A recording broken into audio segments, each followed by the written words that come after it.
Hey tubers, Bar 49ers Corner coming at you with a random video, but I wanted to get video evidence of this, so I figured I might as well make a video of it to share. Basically, I got a stack of cards I need to send back to PSA for correction on the labels. They call those mech errors. And so this is how I do it, because I've done it several times, and I'm sure plenty of people are sitting on cards like that.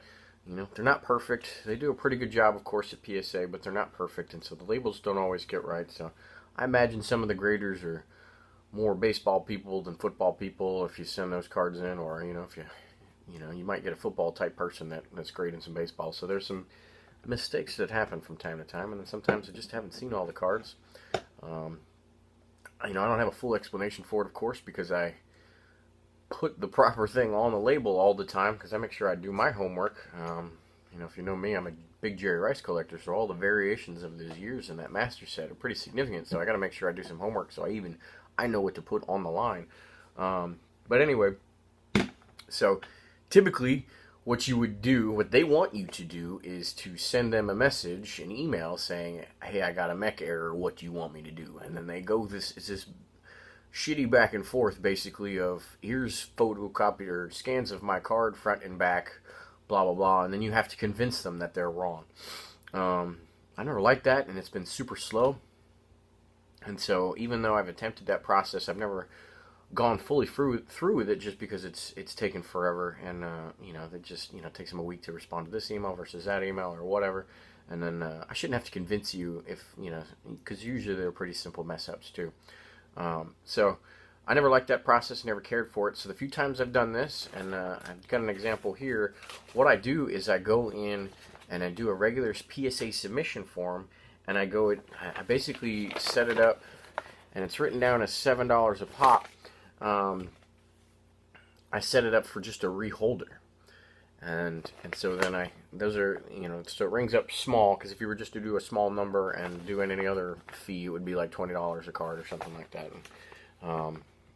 So I just do the reholder, and then anytime I put the cards in as if it was raw, and then in the notes I say, I write, here's a good one here, the first one there. I put the notes, and I put mech error, and I say what it says and what it should say, and I list that out for all of them. And then when it finally prints out, I just X out all of the fees. Now it's going to cost me money to ship it to them. Now if you went through the whole process of playing the email games back and forth, then they would send you a shipping label, and so then it wouldn't cost you any money. But I'm willing to pay whatever, the 15 to 20 bucks to get it corrected, to kind of facilitate the process, to be honest with you, to send it to them. But they pay for the reholdering and the sending it back to me without any charge there. So that's what I've done for several times. It's worked out real well, and I'm about to send off another one. And I've done it both where I've sent in the corrected, or ones needing correction by themselves in a box, and then I've also had them as a separate order where I've sent in 100 cards on a regular submission of bulk, and then sent in 6 to 8 cards that needed mech error corrections in that same box, and just had it as 2 different submissions. And both have worked out just fine for me. And so that's kind of how I recommend it and what I do. And I figured there's probably some people out there that are like that. But I wanted to show the cards and have a visual record of the cards that I'm sending back. So the first one here is 97 UD3. The Jerry Rice. These are pretty neat. It's kind of got like this see-through hologram-ish looking thing. But if you can kind of tell that there's a gray hue to this, it's because there is still a coating on this. Now, unfortunately, with this one, they didn't put on the coating a word coating or peel off or something like that you guys have seen lots in 90s inserts. So what I tried to do was send both of these at the same time, where I sent the one without coating and the one with coating at the same time, right next to each other in the sub, and then I put on there, put them as different line items, and put that this one still had with coating, and it still didn't get that on the label. So that's why it's got that gray hue, because there's clearly a coating on there that you could peel off, and it would be a better looking card. Still potentially an 8. I think the one without coating got it either got an 8 or a 9, so it got basically the same grade, but when I put them together, you can clearly tell the difference there. So I want to get that one corrected, because that's a different variant that I want. This one here, good looking card, pulled the 9 on it, 2000 playoff prestige, and it's supposed to be award-winning performers, and they put award-winning signatures on there. Clearly no auto on that card. I would love to have that card as an autograph, and I've seen it out there, and I wish they'd have put a better auto space for it, because he does write his name across there, and it's in black lettering, so you see a J, and then brr, and then you just see the end of his the E on the rice. So not a big fan of autos like that if they don't make a spot for the auto, but still cool to have autos of any type during his playing years. But this is not one of them, so I need that corrected because I want to have credit for the proper one there. This one is kind of where I made the joke about somebody being a baseball fan.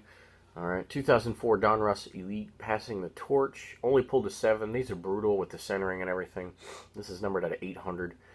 Great looking card, but instead of Jerry Rice, they just put Jim Rice on there. This one boggles my mind a little bit, because my assumption is that they have the same person for the most part grading your submissions. You know, obviously if you've got a big cross section, you know, where I got a group of 86 Fleers here for basketball, and I got some vintage baseball here, or, you know, from 60s baseball or something like that over here, and I got some modern football, I imagine that they spread that out a little bit to different graders. But this was from a submission of just a shit ton of Jerry Rices from the 90s and 2000s, and so Jerry Rice, Jerry Rice, Jerry Rice, and then all of a sudden I get a Jim Rice. So I'm guessing that's a software clicking issue of some sort when they're typing things up or whatever, but kind of weird when I'm, you know, looking at a 99 other Jerry Rices and then I get the one Jim Rice. But sending that off to get corrected. The variants are usually the ones that get you on.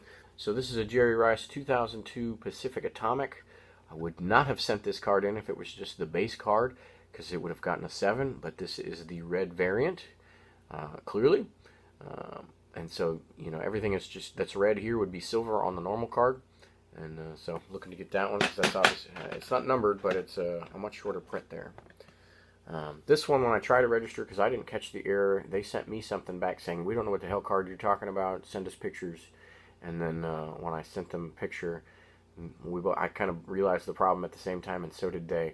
But the number of this card on the back is G133 for the gold, 97 Ultra there, and they labeled it G131.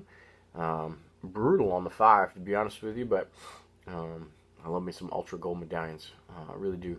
And so I sent that in, and I can't get it loaded into the set at the wrong number. Here's another one. They said it was autoed, and I wish it was, but it's not. So 05 Leaf Certified Team, the Mint 9. Hang on, got a phone call right in the middle. That's the work phone. I'll call them back quickly. But it says Fabric of the Game, jersey number, which is real cool. Got the Mint 9, which is sweet for a card this thick, but it says auto right there. This is not an auto at all. It doesn't say on the back that it's supposed to be autoed or anything either. One of those weird ones. It's numbered out of 80, so pretty cool. So just want to get that one fixed.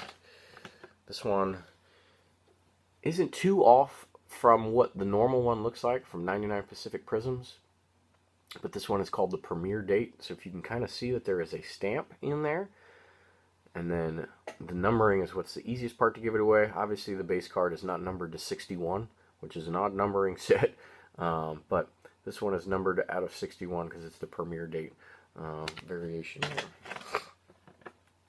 This one's a hard to find one. I busted so many boxes of 97 Ultra back in the day, and it was a good 15 years later before I knew, if not more than that, before I knew that there was a die-cut version of these Blitzkrieg's, because I never pulled one.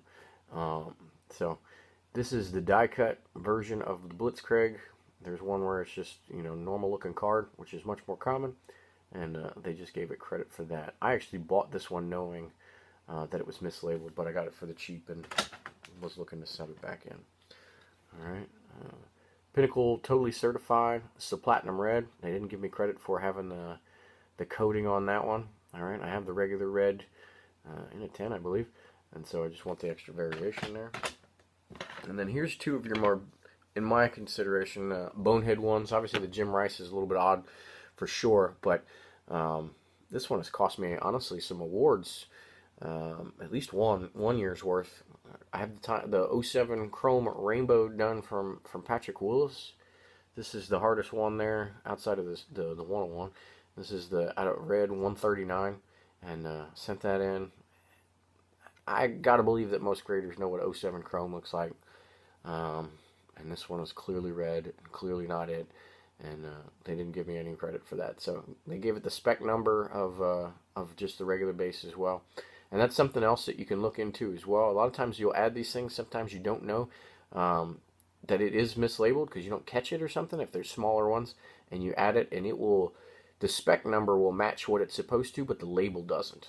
Alright, if that makes sense. So this could have a spec number in the registry where it registers as the red card, but not have the label as such, or it can just be, you know, mislabeled and have the wrong spec number. And this one is both, so it just registers as a plain old PSA 9 of his base card. I like to get that because I have all the other versions graded, and that'll finish his rainbow. And then I didn't catch this until I'd won it and posted it. To be honest with you, I almost blind. I just was looking at the quality of the card and the 10 itself. I guess, well, I don't know how a grader could miss this because I thought it was so self-explanatory that I didn't even look at the label. So I guess I can't blame them too much for making that own big mistake myself. But I got a couple of bucks off of this for its error there. But obviously that's 96 SP, and they put down his upper deck, and so it registers as a 96 upper deck. So I can't, you know, this is an upgrade for the 8 that's sitting in my set right now for that modern. So look to get that fixed as well. So sending all of those in, about to toss them in a box here and send them on their way. And just wanted to make a video evidence of that for when I send it off. But then figured I might as well share because I know I'm not the only one that goes through those types of things. But thanks for watching, and take care until next time.